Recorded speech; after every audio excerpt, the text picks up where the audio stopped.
मैं नरेश कुमार जांगड़ा हंस वास्तु शक्ति चैनल की पाठशाला में आपका हार्दिक स्वागत करता हूं।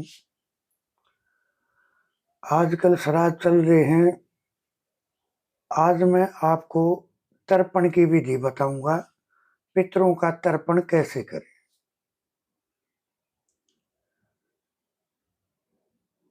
देखिए, अपने ऋषि मुनियों ने इतना कुछ दिया है, इतना कुछ दिया है कि उन्होंने हर चीज की एक जगह फिक्स कर दी कि तर्पण करे तो कैसे करे, इसकी विधि क्या है। तो देखिए सर, हाथ का ये वाला पॉइंट है ना, ये वाला पॉइंट है ना, तो यहां से ऐसे हम लेंगे जल और यहां से यानी इसके यहां से हम जल को छोड़ देंगे। तो जल में क्या क्या हो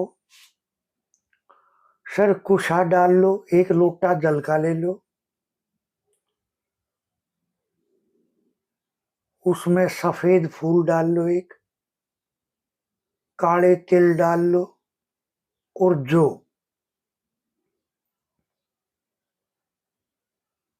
और फिर आप अगर बहती हुई कोई नदी हो, नहर हो तो बहुत अच्छा। तो आप कुशा को हाथ में लेके कुशा ले ले और उसको दोनों तरफ से, उसका ऐसे लंबी है जैसे वो, तो उसका एक सिरा मोड़ के दोनों सिरे एक जगह ले आए और फिर हम उसमें जल लेंगे। जो ये काले तिल हैं जो है, पहले तो सबसे पहले तो आप अपना शुद्धिकरण करें। तो एक अलग छोटा सा पात्र रखें, उसमें गंगा जल रखें, अपनी शुद्धि करें, अपनी जगह की शुद्धि करें। फिर वो जो आपने दूसरे लोटे में जो जल बनाया है, जिसमें काले तिल है, जौ है, जिसमें कुशा है, सफेद फूल है, अब उस जल को अपने हाथ में लेंगे और जिसका भी श्राद्ध है उसके बारे में आप बोल लेंगे। तो क्या बोल लेंगे, अपना नाम, कि मैं अपना गोत्र, और फिर किसके लिए कर रहे हैं उसके नाम का पता है तो ठीक, वरना अमुक नाम अमुक गोत्र यानी जो भी गोत्र वो बोलना है। और फिर उसको ऐसे बोल के एक अपनी सिंपल भाषा में, क्योंकि मंत्र संस्कृत के हैं, बड़े बड़े हैं तो आपकी समझ में नहीं आएंगे, क्योंकि मैं समझता हूं कि मेरे इन वीडियोज को एक सिंपल साधारण आदमी भी सुनते हैं। तो उसको तर्पण यहां से करना है। आप तर्पण करोगे तो वो जो जल है वो आपके पितरों के निमित्त है। ये पितरों का स्थान है। ये वाला जो हिस्सा है ये पितरों का स्थान है। तो यहाँ से तर्पण करें। ये तर्पण की विधि है, बिल्कुल सिंपल है। और मेरे पिछले वीडियोज में पितरों के निमित्त बहुत सारे मंत्र दे रखे हैं।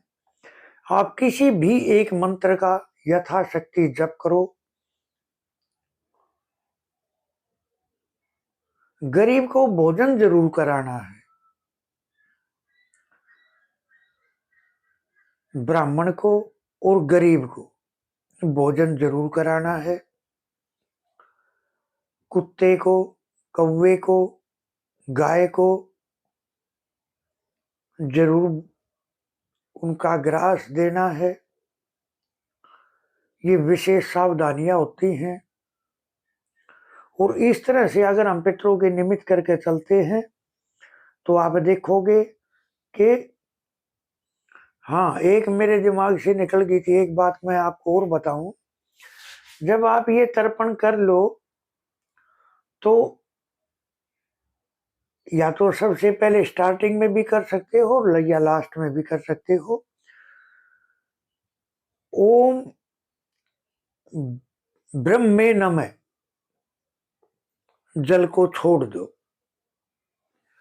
ओम विष्णुवे नमः, जल को छोड़ दो। ओम रुद्राय नमः, जल को छोड़ दो।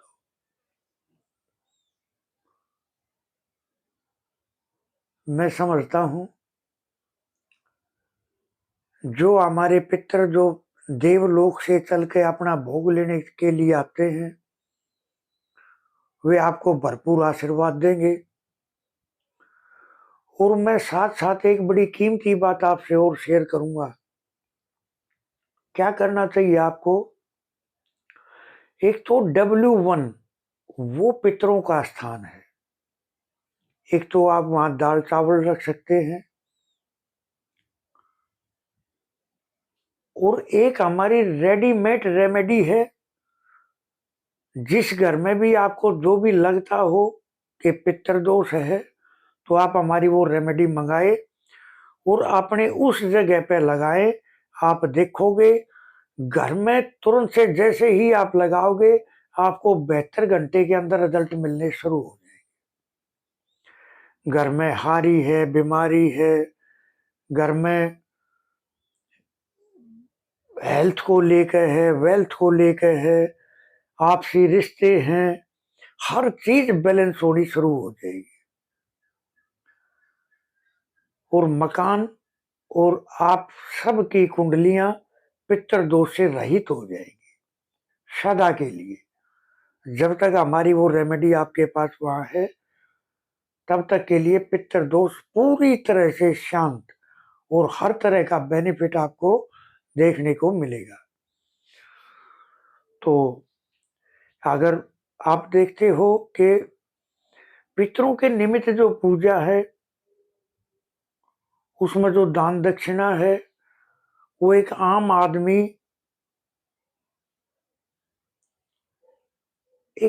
आदमी उसको करने में सक्षम नहीं हो पाता। क्योंकि जिसको भी हम बुलाएंगे तो उसके मन में भी कहीं ना कहीं कुछ न कुछ लेने की लालसा है। उसकी जब तक जिज्ञासा शांत नहीं करेंगे, तो तब तक वो प्रभाव पूर्ण रूप से नहीं मिल पाता। तो मैं ये कहूंगा कि आपको बड़ी बड़ी पूजा कराने की कोई जरूरत नहीं है। और आपको अगर ट्रेलर देखना है, तो आप अपने W1 में दाल चावल रखें। आपको 72 घंटे के अंदर अंदर रिजल्ट मिलने शुरू हो जाएंगे। हारी में, बीमारी में, आपसे रिश्ते हैं, जो कुछ भी मैंने बताया। और अगर आप कंप्लीट रेमेडी फॉलो करके चलते हैं, तो सदा तक के लिए वो पितर दोष शांत हो जाएगा और हमें बहुत ब्लेसिंग मिलनी शुरू हो जाएगी। तो इस तरह से एक सर मैं आपको बताऊंगा, जब पितरों का ही जिक्र है, तो लकवा लकवा एक ऐसी बीमारी है, आदमी को लाचार बना देता है। मैं एक ऐसा अस्त्र, ब्रह्मास्त्र आपको दूंगा। पहले भी मैंने बताया है, लेकिन आज फिर शेयर कर देता हूं। सर, जिसका चेहरा भी घूम गया हो, जिसको लकवा लग गया, बुरी स्टेज है, आप दवा कराओ, लेकिन प्लस में क्या करके चले? इमली लेनी है यथाशक्ति, 200 ग्राम, 250 ग्राम, आधा किलो, 1 किलो यथाशक्ति। और फिर उनसे बीज निकालने हैं। कोशिश करो जो बीमार है उसका हाथ लगवाए, कोशिश करो वो निकाल दे, वरना तो उसके कंप्लीट जगह जगह से उसको करके और हर जगह उसके हाथ लगवाएं, जिससे उसके हाथों की वाइब्रेशन उसके अंदर जाए। और फिर उस लकवे से ग्रस्त आदमी बंदे के ऊपर के 7 बार वार के, और अगर आप सूअर को खिलाओगे, तो आप देखोगे सूअर जब खाएगा, सुबह अपनी बैग से उसको निकालेगा, तो बंदे को राहत मिलनी शुरू हो जाएगी। ऐसी अचूक रेमेडी है। मैं चाह रहा हूं कि ये जन जन तक फैले। ये ऐसी बीमारी है जो दवाइयों से भी काबू नहीं आती, क्योंकि लकवा क्या है? केतु, केतु का दुष्प्रभाव। तो इस तरह से कभी भी खिला सकते हैं इमरजेंसी। और अगर आप गुरुवार को खिलाते हैं, एवरी गुरुवार, तो घर में ये छोटी मोटी दिक्कत आनी ही बंद हो जाएगी। तो इस तरह से हंस वास्तु शक्ति सर, ये चैनल आप सबका है, और लाइक करें, सब्सक्राइब करें, शेयर करें, कमेंट करें, जिससे आपके विचारों को भी क्लियरिटी मिलेगी। और सर, लाइक सब्सक्राइब शेयर करने से मेरा भी मनोबल बढ़ता है। मैं आपको नई नई चीज देने की कोशिश करता हूँ, नई नई ज्ञान देने की कोशिश करता हूँ। जो मेरे पास है अपने ऋषि मुनियों का दिया हुआ, मैं वो आप सबको एक तरह से गिफ्ट में दे रहा हूँ। तो आप इसको लाइक करें, सब्सक्राइब करें, शेयर करें। आपको किसी भी प्रकार की कोई रेमेडी की जरूरत है, आप हमारे से संपर्क करें। इस तरह मेरा नंबर है 8810647923। थैंक यू, धन्यवाद, नमस्कार।